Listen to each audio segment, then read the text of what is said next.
아버지 하나님 감사합니다. 오늘 또 귀한 말씀을 저에게 허락해 주시고 또 말씀을 통해서 또 주님의 뜻을 또 알아갈 수 있도록 인도해 주심을 감사드립니다. 이 시간 성령님께서 또 함께 해주시고 또 깨닫는 영을 저에게 부어주시고 또 주님의 뜻을 잘 발견할 수 있도록 인도하여 주시옵소서. 감사드립니다. 이 시간 함께 해주시고 주님 또 주님께서 지혜와 계시형을 넘치게 부어 주시옵소서. 감사드립니다. 존귀하신 메시아 되시는 예수 그리스도 예수님의 이름으로 기도합나이다. 아멘.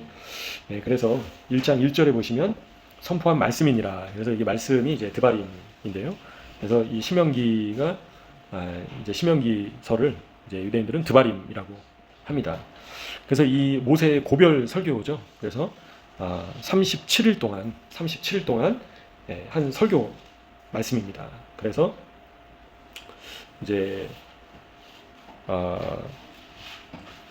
이 신명기를 이제 유대인들은 미신의 토라라고 하는데요. 토라의 반복이다라고 또 그렇게 표현을 합니다. 그래서 이제 창세기부터 출애굽기, 레위기, 민수기까지 4권의 성경 그 말씀들을 또 이제 기록된 주요 사건들을 또 언급하고 있고요. 또 율법을 요약하고 있습니다. 이 신명기에서. 그래서 이제 또 이스라엘 백성들을 또 책망하고 또 어떻게 살아야 될지 또 알려주는 또 약속의 땅으로 들어가서 이제 어떻게 해야 될지 이제 그런 것들을 기록하고 있는 말씀인 거죠. 그래서 1장부터 보시면 이제 모세가 설교를 시작하고요. 그 다음에 수령을 또 세우는 것을 각 지파에서 그 지도자들을 또 세우는 것을 이제 보실 수 있고요. 그래서 또 정탐할 사람을 이제 보내는 그 내용들, 정탐꾼 보낸 내용들, 그리고 2장에 보시면요, 이제 광야에서 보낸 날들이 또 나와 있고요. 그리고 헤스보나 왕 시혼을 친 사건을 언급을 하고 있고, 3장에 보시면요, 바산 왕 옥을 친 그런 사건에 대해서 언급을 하고 있습니다. 바산은 지금의 이제 골란곤 지역입니다. 그래서 3장 22절까지인데요. 그 다음에 요단강 동쪽에 자리 잡은 지파들, 어떤 지파인가 나와 있습니다. 그래서 갓 지파, 르우벤 지파, 므낫세 반 지파. 그러니까 므낫세 지파의 반만, 이제 요단강 동편에 지금의 요르단 지역을 이제 차지한 그런 내용들을 또 언급을 하고 있습니다. 그래서 이 신명기가 유대인들은요, 성문 율법과 구전 율법, 성문 토라와 구전 토라를 연결하는 다리 역할을 한다라고 이제 얘기를 하고 있습니다. 그래서 이제 구전 토라, 구전 율법 하면 뭐 탈무드, 잘 아시는 탈무드나 미드라시, 주석이나 법전 뭐 이런 것들, 이제 그런 것들, 그래서 이제 이 성문 율법에 대한 설명하는 내용들, 해석들, 이제 이런 것들이 다 포함되어 있는데요. 그래서 그 기록된 말씀을 성문 율법이라고 하는 거죠. 그죠? 그리고 구전으로 내려오는 말씀을 이제 구전 율법이라고 하는데, 그것을 그래서 이제 신명기가 이제 그런 말씀이다라고 얘기를 하고 있습니다. 그래서 이제 셰밧 월에 이제 모세가 죽기 37일 전부터 신명기 말씀을 설교를 했다. 그래서 셰밧 월 첫째 날부터 아달 월 7일까지, 그래서 37일 동안, 그래서 죽기 직전까지 설교한 말씀이 신명기 말씀이구나. 모세가 죽기 전에 이스라엘 백성들에게 마지막으로 당부하는 말씀이구나 라는 걸 이제 참고적으로 아시면 되겠습니다. 그래서 출애굽 사건부터 이제 다시 한번 이 말씀들을 되풀이해서 선포하는 거죠. 그러니까 40년 동안 여정 중에 광야 생활 동안에 일어났던 사건들을 다시 한번 이렇게 돌아보는, 되짚어보고 이스라엘 백성들이 잘못한 것들, 그런 죄악들을 다시 한번 이제 다시는 그렇게 죄를 반복하지 말아라 라고 질책을 이제 하는 거죠. 그죠?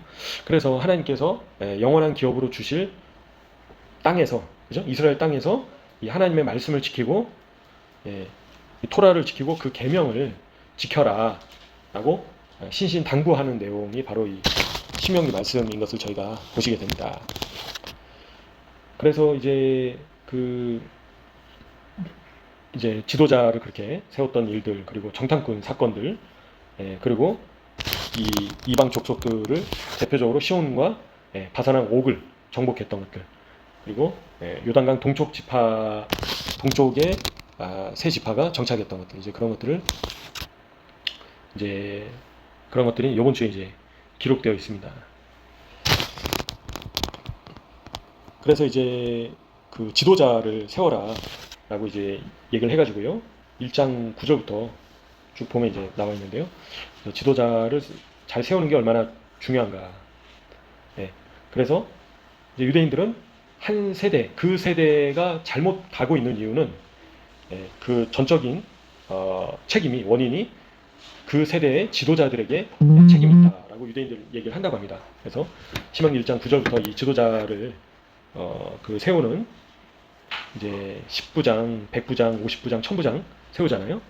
그래서 이 지도자를 세우는 게 얼마나 중요한가 거기에 대해서 얘기를 하는데요. 그래서 그 세대가 잘못 가고 있다는 것은 올바른 지도자가 세워지지 않았기 때문에 그렇게 되는 것이다 라고 유대인들은 이번 주에 얘기를 하고 있습니다. 그래서 지도자를 세우는 게, 올바른 지도자를 세우는 게 너무나도 중요하다. 그래서 여기에는 그 세대의 영적인 수준이 그 시대의 지도자에 달려있다라고 이제 얘기를 한다고 하고 있습니다. 그래서 하나님께서 저희에게, 그죠? 올바른 그런 지도자를 주시도록 기도를 해야 된다. 그래서 양들을 잘 이끌어갈 수 있는 모세와 같은 그런 지도자를, 여호수아와 같은 그런 신실한, 그죠? 하나님의 사람인 지도자들을 세워주시도록 저희가 기도를 해야 되겠습니다. 그래서 이제 또 갈렙과 같은, 그죠? 이런 믿음의 지도자가 세워질 수 있도록 간절히 이제 기도를 해야 되겠죠. 그래서 지금 이제 한국의 기독교가 참 위기다라고 얘기를 하고 있는데요. 그래서 이제 그런 지금 이 시대, 이 세대의 문제들은 결국에는 지도자들의 책임이다라고 유대인들이 얘기를 한다는 거죠. 그 지도자가 그만큼 책임이 크다라는 겁니다. 그래서 결국에는 이 백성들의, 그죠? 그 성도들의 죄의 책임으로부터 결코 자유로울 수 없다라는 겁니다. 이 지도자가. 그래서 결국 올바른 지도자가 세워져야지만 그 세대가 올바르게 갈 수 있도록 지도를 할 수 있다라는 거죠.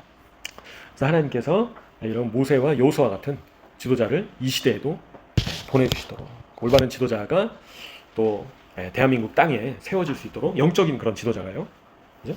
그리고 열방 가운데에서도 그런 이제 리더들이, 영적인 그런 훌륭한 리더들이 더 많이 이제 세워질 수 있도록. 그러니까 나 혼자 열심히 하는 것도 이제 중요하지만요, 결국에는 리더가 너무나도 중요하기 때문에, 그래서 그 나라를, 그죠? 그리고 그 민족을, 그리고 그 이제 땅을 잘 이끌어갈 수 있는 훌륭한 지도자를 저희에게 보내주십시오라고 저희가 또 기도를 해야 되겠습니다. 그리고 그 지도자들이 올바르게 또 이끌어갈 수 있도록, 그 리더들이 나라를, 그죠? 또 그리고 백성을 영적으로, 공동체를 영적으로 잘 이끌어갈 수 있도록 저희가 또 기도를 해야 되겠습니다. 그래서 13절에서도 보시면요, 각 지파에서 지혜와 지식이 있는 인정받는 자들을 택하라, 그죠? 내가 그들을 세워 너희 수령을 삼으리라, 하나님께서 말씀하시는 겁니다. 지혜도 있고 지식만 있는 게 아니라 지혜가 또 있어야겠죠, 그죠? 그리고 인정받는 자들을 택해라. 그래서 하나님께서 이제 모세가 그런 10부장, 조장, 10부장, 50부장, 100부장, 1000부장을 지파를 따라서 세운 것을 보게 됩니다. 그리고 공정한 재판을 할 수 있도록, 그죠? 그래서 공정한 그런 재판장들이 세워져야 된다라는 거죠. 그죠? 그래서 재판은 하나님께 속한 것이다. 17절에도 공정하게 재판을 해야 된다. 외모를 보지 말고, 비천을 차별 없이 듣고, 사람의 낯을 두려워하지 말고, 그죠? 그래서 재판은 하나님께 속한 것이다. 공정하게 판결해라. 16절에서도 쌍방간에 공정하게 판결할 것이다. 그래서 그런 올바른 공정한 재판장들이 또 세워져야 된다라는 거죠. 공정한 재판관들이 세워져야 된다 얘기를 하고 있습니다. 그리고 또 1장에서 그 앞에 부분에 보시면요, 이제 우리 하나님 여호와께서 호렙산에서 우리에게 말씀하여 이르시기를 너희가 이 산에 거주한 지 오래니, 그죠? 이 말씀과 관련해 가지고요, 유대인들은 하나님과의 관계에 있어서 더 전진하지 않고, 그죠? 발전하지 않고 상승하지 않고 오랫동안 같은 수준에 머물러서는 안 된다. 라고 이제 유대인들은 이번 주에 강조를 하고 있습니다. 그래서 한 장소에, 그죠? 나의 영적인 그런 그 수준이, 그죠? 하나님과의 관계가 더 상승하지 못하고, 오랜 시간 동안 같은 수준에 비슷한 모습에 머물러 있어서는 안 된다라고 유대인들조차 얘기를 하고 있습니다. 그래서 이제 더 나아가야 된다라는 거죠. 그래서 하나님과 교감하는 단계에서 더 다음 단계로 나아갈 수 있도록 힘써야 된다라고 이제 유대인들조차 얘기를 하고 있습니다. 그러니까 하나님과의 관계가 더 깊어져야 된다는 거죠. 저희 식으로 표현을 한다면 하나님을 더 많이 사랑하고, 하나님을 더 의지하고, 하나님을 더 신뢰하고, 그죠? 그리고 마음을 통하고, 마음을 다해서 하나님께 기도하고, 하나님을 찾고, 하나님께 더욱더 가까이 나아가야 된다라고 이제 표현할 수 있겠죠. 그래서 저희가 과거에, 그죠? 이전에 그 하나님을 한번 만난 걸로, 은혜를 한번 누린 걸로 끝나는 것이 아니라 유대인들조차도 계속해서 하나님과의 관계가 더 발전해야 된다, 그죠? 더 깊은 교감으로 나아가야 된다, 더 상승해야 된다라고 유대인들조차 얘기를 하고 있다라는 겁니다. 그래서 한 자리에 머물러 있어서는 안 된다라는 거죠. 그래서 계속 발전하는 모습으로 변화되어야 된다라고 유대인들조차 얘기를 하고 있다라는 겁니다. 그래서 한 곳에 그냥 틀어박혀 있는 상태에 머물러 있어서는 안 된다라고 얘기를 하는 거죠. 그러니까 지금의 나의 수준에 만족해서 더 이상 발전을 하지 않고 그냥 만족해서는 안 된다라는 거죠. 더 노력해야 된다라고, 영성에 도달하기 위해서 노력을 해야 된다라는 겁니다. 그냥 뭐 은혜로 거저 주어지는 거지. 물론 이제 구원의 은혜는 거저 받는 것이지만요. 하나님과의 관계가, 교감이, 하나님과의 그 관계가 더 깊어지기 위해서는 저희가 해야 될 그런 이제 영역이 있다라는 겁니다. 책임이 있다라는 겁니다. 더 노력을 해야 된다라고 하는 겁니다. 그래서 어느 정도 수준으로까지냐면 하나님의 말씀의 그 신성한 빛을 먼 곳까지 비출 수 있는 수준으로, 그죠? 그러니까 나만 만족하고 있는 수준이 아니라, 그러니까 쉽게 말하자면 빛과 소금으로서의 사명을 감당할 수준으로, 그죠? 먼 곳까지 하나님의 말씀의 빛이 비춰지지 못하는 장소까지도 비출 수 있는 수준으로, 영적으로, 영성에 도달해야 된다. 그런 영성으로 도달해야 된다라고 유대인들조차 얘기를 하고 있습니다. 그래서 내가 구원받고 내가 열심히 기도하고 열심히 말씀을 묵상하고 거기서 이제 끝나면 안 된다라고 유대인들조차 얘기를 하는 거죠. 이제 그런 거를 한 곳에 머물러 있어서는 안 된다. 그래서 빛을 비추는 수준으로 더 나아가야 된다라고 얘기를 하는 겁니다. 그래서 쉽게 말하자면 빛과 소금으로서의 역할을, 사명을 감당하는 수준으로 저희가 더 상승해야 된다라고 말씀하시는 겁니다. 그래서 나의 영적인 상태에 만족하지 말고, 그죠? 나는 참 부족한 존재이구나. 그래서 하나님을 더 많이 찾고, 또 하나님께 더 많이 기도하고, 그리고 이제 하나님의 예수님의 빛을 또 밝게 비추는 한 분 한 분 되시면 좋겠습니다. 그래가지고 이제 16절에서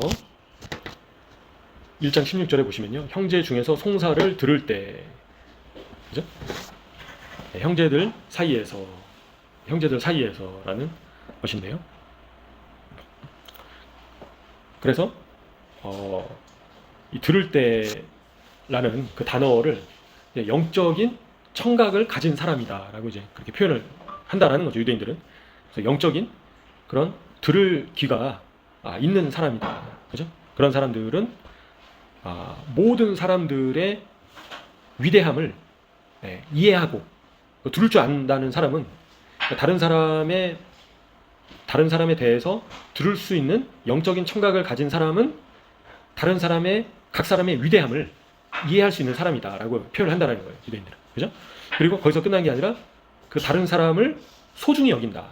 그죠? 그런 영적인 청각을 가지고 있는 사람은 나 중심이 아니라 다른 사람을 소중히 여길 줄 아는 사람이고, 다른 사람들과 어울릴 줄 아는 사람이다. 어울릴 수 있는 사람이다 라고 그렇게 표현을 하고 있습니다.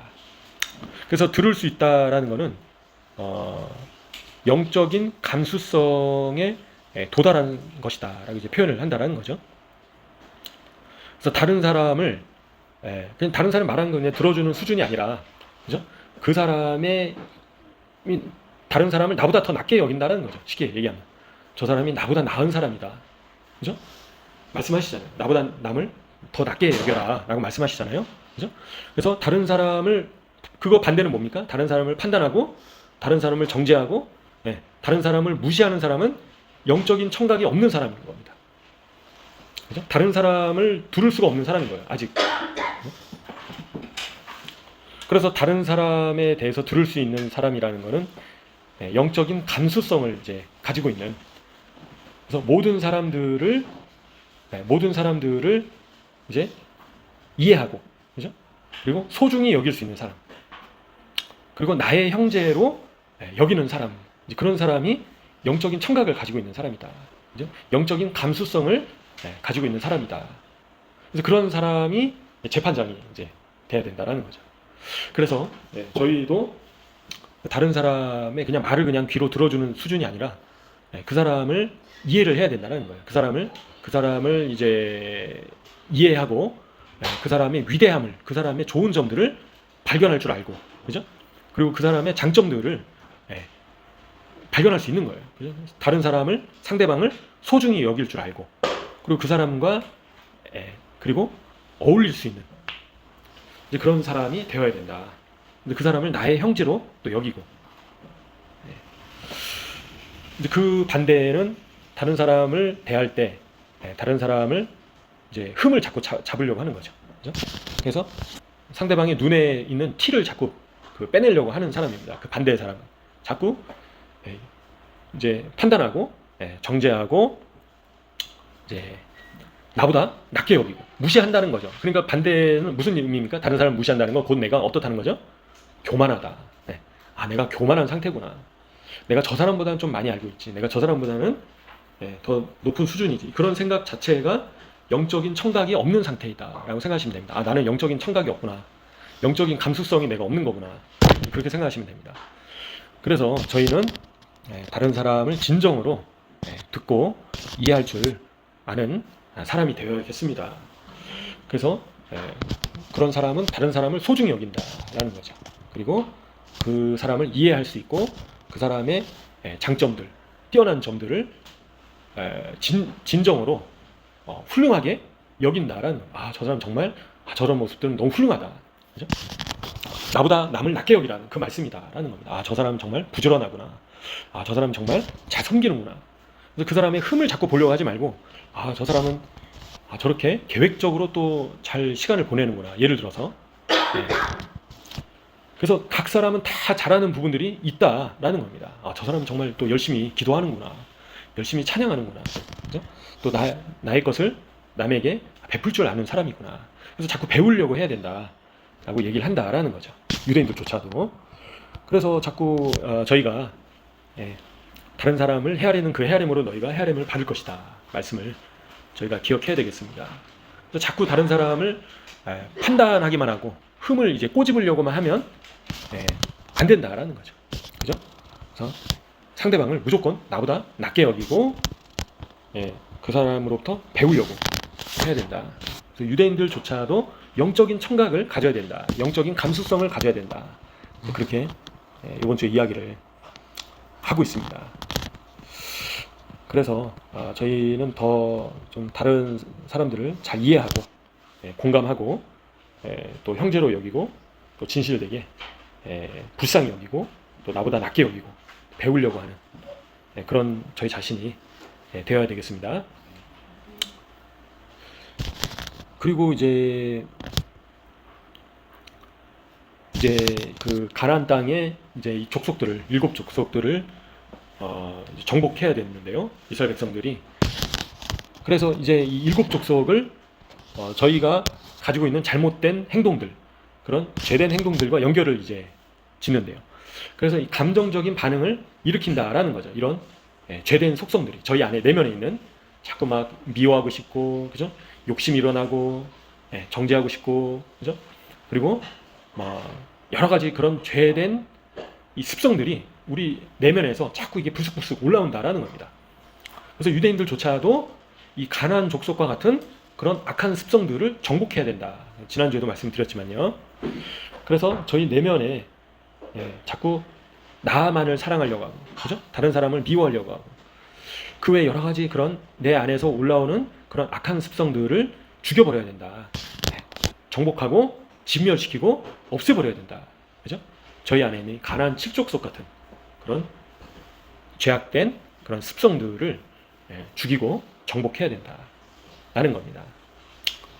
근데 이제 저희가 어떻게 정복을 하냐? 이제 유대인들은 뭐라고 하는지 참고로 말씀드리면요, 지성을 사용해야 된다. 그죠? 그래서 내가 올바른 행동을 할 것인가, 잘못된 행동을 할 것인가, 그 선택의 결과가 어떻게 될 것인가를 지성을 이용해서 깊이 생각을 해야 된다. 그렇게 얘기를 합니다. 그래서 결국에는 말씀에 비춰 봐가지고 저희의 지성을 통해서 말씀에 비춰서 올바르지 못한 것은 그 감정을 바로 잡아야 된다라고 그렇게 표현을 하는 겁니다. 그래서 훈련시켜야 된다라고 얘기하는 거예요. 그죠? 두려워야 된다라고 얘기를 하고 있고요. 자꾸 이제 저희 안에 있는 그런 죄악된 습성들이 저희를 잠식하려고 하는데 그걸 이제 옛제르라고 이제 표현을 하거든요. 그래서 이 옛제르는 저희의 어떤 성향들, 습성, 그죠? 그리고 어떤 그 욕망, 이제 이런 것들을 다 통틀어서 옛제르라고 표현을 하는데요. 이제 그거를 훈련시켜야 된다라고 얘기를 하고 있습니다. 유대인들도 지성을 통해서, 그죠? 저희의 생각을 통해서 그것을 다스려야 된다라는 거예요. 옛제르를. 그래서 이 욱하고 올라오는 감정을 지성을 통해서 바로 잡아야 된다. 그걸 절제시켜야 된다라는 거예요. 그죠? 그래서 똥개가 막 사람들을 물지 못하도록 훈련을 시키듯이 저희 자신을 이 옛제르를 훈련을 시켜야 된다라는 겁니다. 그래서 감정적으로 반응을 불러일으키지 않도록, 그죠? 그래서 이 지성을 통해서 올바른 행동을 할 수 있도록, 잘못된 행동을 하지 않도록 저희의 마음을 다스릴 줄 알아야 된다는 거죠. 잠언 말씀에도 나와 있잖아요. 그죠? 자신의 마음을 다스리는 자는 성을 뺏는 자보다 더 대단하지 않습니까? 그만큼 마음을 다스린다는 것이 참 어려운 겁니다, 이게. 그래서 저희 안에 내면에서 올라오는 그런 이 감정들, 그죠? 부정적인 그런 생각들, 그런 것들을 다스릴 줄 아는 자가 되어야 된다. 나는 원래 이런 인간이야. 그게 아니다라는 겁니다. 그죠? 그래서 저희가 이 말씀에 비춰서 올바르지 않은 그런 생각과 행동들이 올라오려고 할 때 지성으로 그걸 다스려야 된다. 감정을. 그렇게 표현을 하고 있습니다. 유대인들조차도. 그래서 그런 훈련들을 계속 해 나가다 보면 그게 점점 더 쉬워진다는 거죠. 이제 그런 감정들을 다스리는 것이, 그런 죄된 습성들을 지배하는 것이 점점 더 훈련이 되게 된다라는 겁니다. 근데 그거를 그냥 자꾸 방치해버리고, 자꾸 그냥 저질러버리고, 자꾸 죄를 지워버리는 그런 방향으로 하다 보면 계속 같은 상태로, 수준으로 머무를 수밖에 없는 겁니다. 자꾸. 그죠? 자꾸 미워하는 마음을 방치해버리고, 그죠? 용서하지 않는 마음을 방치해버리고, 서운한 마음들을 방치해버리고, 그리고 자꾸 분열하려는 마음들, 다투려는 마음들 등등, 이제 그런 것들을 그냥 방치해버려서는 안 된다라는 겁니다. 그런 옛제르를 다스릴 줄 알아야 된다라고 유대인들조차 얘기를 하고 있습니다. 그래서 그런 나의 마음을 다스리는 것이 마치 이 가나안 땅에 있는 7 족속을 진멸시키는 것 같다, 그렇게 표현을 한다는 거죠, 유대인들은. 그래서 내 안에 있는 이 내면의 그런 옛제르를 진멸하고 다스릴 줄 알아야 된다라고 유대인들조차도 이번 주에 얘기를 하고 있습니다. 그래서 이 올리브 기름을 또 그와 관련해서 얘기를 하는데요.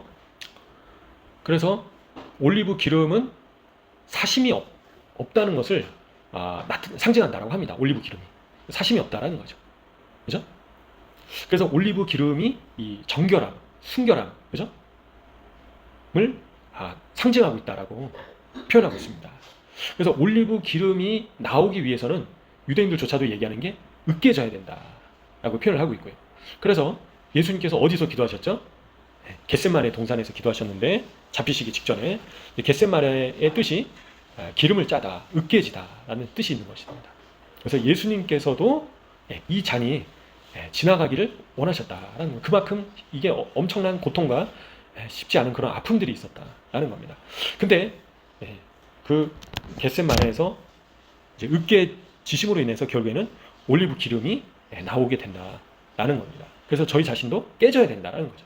유대인들조차 그렇게 얘기를 하는 겁니다. 이제 올리브 기름이 이렇게 짜지듯이 저희 자신이 으깨져야 된다. 그래야지만 정결한 올리브 기름이 나오게 된다는 거죠.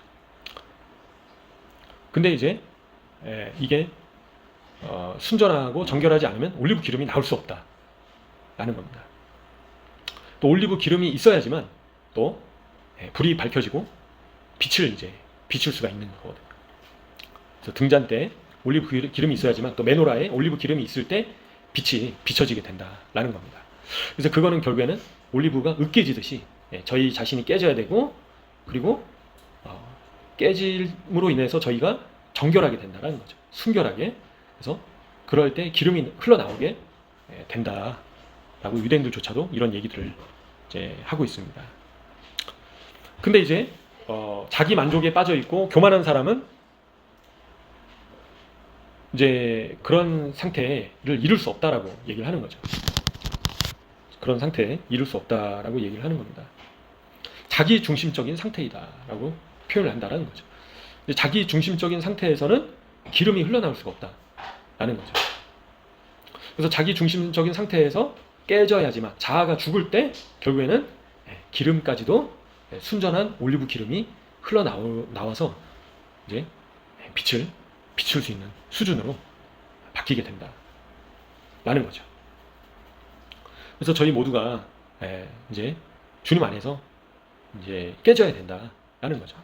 또 다른 말로는 십자가를 못 박힌다라는 겁니다. 갈라디아서 2장 말씀처럼 예수님과 함께 이제 십자가에 못 박힌 상태. 그래서 십자가를 못 박힌다라는 건 결국에는 내가 죽는 상태인 거죠. 그러니까 내가 자아가 죽어지는 상태. 이제 그럴 때 자기 중심적인 삶에서 벗어나게 된다. 그죠? 그래서 나만을 이제 돌아보는 것이 아니라, 나 중심적인 삶이 아니라 이타적인 삶, 다른 사람을 위한 삶이 될 수 있게 바뀌게 된다는 거죠. 그죠? 그래서 저희가 신앙생활을 오래 했든 아니면 어떤 직분이든 이제 그게 그 사람의 상태를 나타내는 건 아닙니다. 그죠? 그래서 결국에는 저희가 정결한 상태로 으깨지고 있는가. 이제 그럴 때 가장 이제 값비싼 그런 소중한 기름이 짜져서 흘러나올 수 있게 된다라는 겁니다. 그래서 저희 자신도 나 중심적인, 그죠? 나를 위한 삶에서 이제는 벗어나가지고 다른 사람을 내 몸과 같이 사랑해라라는 말씀을 저희가 기억하면서, 그리고 다른 사람에게 올리브 기름을 줄 수 있는 그런 수준으로 저희가 변화되어 이제 나가야 되겠습니다. 그래서 뭔가 내가 손해 보는 것 같고, 그죠? 아니면 내가 뭔가 나만 이렇게 막 희생해야 되냐, 그런 게 아니라, 그래서 말씀에 비춰봐가지고 말씀대로 살려고 저희가 더욱더 힘써야 되겠습니다. 그래서 이제 내일 저녁부터는요, 아부월 9일인데요, 티샤 베아부라고 해서 안타깝게도 이제 1차 성전, 솔로몬 성전과 2차 성전, 곧 저기 스룹바벨, 헤롯 성전이 파괴된 날이 내일 저녁부터 하루 동안입니다. 그래서 이제 1년 중에 가장 유대인들이 이제 슬퍼하고 또 애통하는 시간이 바로 요 날이다. 참고적으로 말씀드리고요. 그래서 이 티샤 베아부 이후부터는 이제 다시 이제 기뻐하는 이제 그런 날 절기들이 또 오는데요. 그래서 티샤 베아부까지 이 아부월 1일부터 9일까지 다 모든 유대인들이 그렇게 하는 건 아니지만, 지난번 말씀드린 것처럼 결혼식을 안 하고요, 머리도 안 깎고요, 샤워도 안 하고, 고기를 안 먹는 경우도 있고요. 그죠? 그러니까 자기 자신을 즐겁게 할 만한 것들을 요 기간 중에 유대인들이 피한다 좀. 그걸 참고적으로. 그죠? 그래서 저희가 이제 뭐 가족이 죽거나 아니면 가까운 지인이 이제 죽음을 맞이했을 때도 슬퍼하잖아요. 그죠? 이제 그런 것처럼 그 이상으로 유대인들에게 있어서는 이 성전이 파괴되고 성전을 잃어버린 것이 너무나도 슬픈 정말 그 애통한 그런 역사였다라는 걸 이제 말씀드리겠습니다. 그리고 그런데 이제 이 티샤 베아브를 유대인들은요 메시아가 태어난 날로 보기도 합니다. 유대인들은. 그래서 메시아가 이제 오신다면 그 메시아가 태어난 날이 티샤 베아브일 것이다라고 유대인들은 해석을 한다라는 거죠. 참고적으로. 그래서 가장 슬픈 일이 일어났지만 한편으로는 가장 큰 기쁜 일이 또 일어난 날이기도 하다라고 유대인들은 그렇게 보고 있습니다. 참고적으로. 그래서 이제 많은 유대인들이 이때 죽게 됐습니다. 성전이 파괴되면서 죽고요, 그죠? 그리고 1차 성전이 파괴될 때도 많이 죽었고요. 그리고 2차 성전이 파괴될 때도 여기서 수많은 유대인들이 또 죽게 됩니다. 그래서 여기서 뭐 팔 잘린 시체 막 그죠? 칼로 싸우다 보니까요. 여기 이제 올드시티의 번트하우스라고 보시면요, 그런 기록들이 남아 있는데요. 그래서 얼마나 처참하게 죽음을 당했나 이 티샤 베아브가. 그래서 단순히 성전만 파괴된 게 아니라 수많은 유대인들이 죽게 된 날이다라는 겁니다. 슬픈 날이다라는 거죠. 이 날이.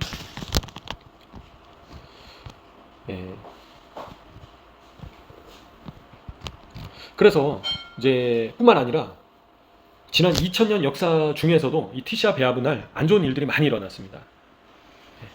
그래서 12세기에서 14세기, 그렇죠? 중세 때 영국과 프랑스 또 스페인에서 유대인들이 쫓겨난 그런 날이 또 티샤 베아브이고요. 공교롭게도. 그래서 이 티샤 베아브 날 그런 유대인들에게 있어서 유대 역사에 있어서 많은 안 좋은 일들이 일어났다. 그리고 1차 세계대전이 또 시작된 날이기도 하고요. 또 홀로코스트 때 유대인들이 끌려간 날이기도 하고요. 또 가깝게는 유대인들이 가자에서, 가자 있잖아요. 지금 전쟁하고 있는 가자에서 강제로 이주를 해야 됐던 날이 또 티샤 베아브였다라고 합니다. 그래서 이 티샤 베아브 날 이 많은 유대인들이 이제 죽음을 맞이하고 슬퍼하는. 그래서 이 특별히 내일 저녁부터는요 5가지 사항이 금지된다는 걸 참고적으로 말씀드립니다. 5가지 사항이, 첫 번째가 금식을 합니다. 그래서 유대인들이 요 날 동안에요, 내일 저녁부터 하루 동안 그냥 안 먹고요, 그리고 안 마시고 샤워를 안 하고 손도 안 씻습니다. 티샤 베아브 때. 그리고 가죽 신발을 신지 않고요, 좋은 신발을 신지 않는다는 거죠. 그래서 이제 내일 저녁이나 모레 보시면 이런 뭐 샌들이나 아니면 그런 이제 크록스 이런 신발 있잖아요. 이제 그런 걸 신고 다닙니다. 그리고 부부 이제 관계가 안 되고요. 그리고 토라를 또 배우는 게 안 됩니다. 하나님의 말씀을 배우는 게 안 되는 거예요. 그 날은. 왜냐하면 하나님의 말씀을 배우는 거는 우리 자신을 기쁘게 하고 또 행복하게 하는 것이다 보니까 이 날은 특별히 이제 슬퍼하고 또 애곡하는 날이다 보니까 또 토라를 배우는 게 안 되는 날이라고 합니다. 내일 저녁부터 하루 동안요. 그리고 또 이렇게 인사를 할 때 보통 샬롬이라고 인사를 하는데 샬롬이라고 말할 수 없고요. 악수는 이제 가능한데요. 그래서 이런 것들이 이제 금지되면서 하루 동안, 티샤 베아브 하루 동안 유대인들이 금식도 하고 또 슬퍼하고 애통하는 날이구나, 참고적으로 아시면 되겠습니다. 그래서 이 시간 동안에 또 유대인들 위해서 또 기도해 주시는 그런 시간이 되시면 좋을 것 같습니다. 그래서 이제 그 티샤 베아브 6일 뒤에는 또 이 유대인들 간에 서로 사랑하고 존중하는 이제 그런 절기가 또 있습니다. 그래서 티샤 베아브 이후부터는 유대인들이 또 다시 서로 이제 기뻐하고, 또 특별히 이제 정통 유대인들 같은 경우는 이 기간이 티샤 베아브 끝날 때부터 애들이 한 3주 정도, 정통 유대인 아이들은 방학이 짧은데요, 3주 정도 방학 기간입니다. 그래서 이제 가족들하고 많이 여기저기 또 밖에 나와서 이제 돌아다니고 또 여행도 하고 같이 즐거운 모습들을 티샤 베아브 끝나는 다음부터는 보실 수가 있습니다. 그래서 저희가 이제 신명기 말씀을 한번 살펴보시고요. 그리고 또 이제 티샤 베아브에 대해서도 이제 살펴보셨습니다. 그래서 저희가 이런 말씀들을 또 잘 기억하시면서요. 이제 결국에는 저희 자신이 주님의 모습으로 더욱더 변화돼가는 게 중요하니까요. 여기 신명기 말씀을 저에게 주신 이유도 다시는 이런 죄를 저지르지 마라. 그래서 악평하고, 그렇죠? 불평하고, 하나님께서 주신 약속의 땅을 악평했다라는 거죠. 악한 세대였다라고 하나님께서 이 백성의 조상들에게 주시기로 맹세한 좋은 땅을 볼 자가 하나도 없을 것이다 라고 1장 35절에서 보시면요.